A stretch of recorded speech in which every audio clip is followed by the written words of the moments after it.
Movie के शुरू में एक बंदे को दिखाते हैं जो कि हाइबरनेशन में है। पावर फेलियर की वजह से ये बंदा 17 साल बाद हाइबरनेशन से जाग जाता है। इस रूम में 2 स्लीपिंग पोर्ट्स हैं, जिसका मतलब ये है कि इसका एक और साथी भी होगा। ये बंदा उठकर देखता है तो उसे मालूम होता है कि इसका दूसरा साथी गायब है, यानी हाइबरनेशन पोर्ट में ख़राबी की वजह से वो पहले ही नींद से जागा होगा।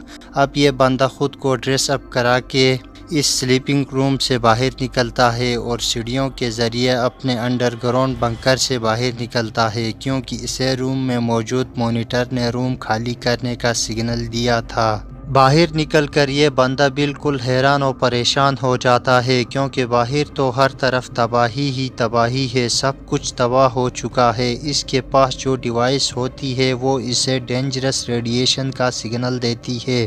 तो ये बंदा यहाँ से चला जाता है और चलते चलते रास्ते में इसे एक न्यूज़पेपर दिखाई देता है, जिसके फ्रंट पेज पर वार लिखा हुआ है, यानी ये जो तबाही दिखाई देती है ये न्यूक्लियर वार की वजह से है। ये बंदा आगे बढ़ता है, इसके पास गन भी होती है, क्योंकि इसे लगता है कि बाहर क्या पता अब भी ख़तरा मौजूद हो।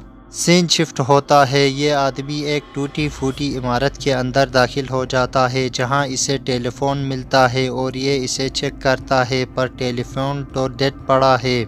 इस पर ये काफ़ी मायूस होता है और फिर वहां से चला जाता है। इसे दूसरे इंसानों की तलाश होती है, जिनसे मिलने के लिए ये बहुत बेताब होता है और दूरबीन की मदद से इधर उधर देखता है, पर कोई दिखाई नहीं देता है। तभी अचानक से तेज़ बारिश होने लगती है और इसकी डिवाइस बताती है कि ये जगह रेडिएशन से सेफ़ है। इसकी खुशी की कोई इंतहा नहीं होती है और जल्दी से हेलमेट उतार कर खूब बारिश एंजॉय करता है। लेकिन अचानक से इसकी डिवाइस सिग्नल देती है कि इसका टीम मेंबर इससे तकरीबन 205 मीटर के फासले पर है, जिस पर यह आदमी तेज़ तेज़ उसकी तरफ दौड़ने लगता है। जब वहां पहुंचता है तो देखता है कि वहां तो सिर्फ उसका हेलमेट पड़ा है, वो खुद नहीं है, यानी वो तो पहले ही मर चुका है। जिस पर यह बहुत रोता है। इसके बाद अपने साथी के हेलमेट को एक जगह रख कर उसे ऑनर देता है और वहां से चला जाता है और एक घर में दाखिल होकर एक पिक्चर उठाता है, जो कि दरअसल इसकी बीवी की होती है, जो कि मर चुकी है। ये इसे गौर से देखता है और माजी को याद करता है, जिस पर इसके आंसू छलकने लगते हैं। अब कुछ फुटेजेस के ज़रिए वार से होने वाली तबाहकारियाँ दिखाई जाती हैं। न्यूक्लियर वार की वजह से सब कुछ तबाह हो चुका है, न तो कोई चरिंद परिंद नज़र आता है और न ही कोई इंसान, यानी दुनिया वीरान खंडरों की शक्ल इख्तियार कर चुकी है।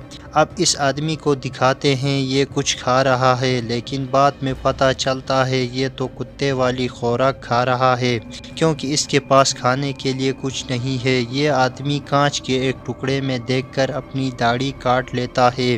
तभी उसकी डिवाइस की बैटरी भी ख़त्म होती है, जो कि इसकी लाइफ लाइन थी, जिस पर यह बहुत ज़्यादा रोने लगता है।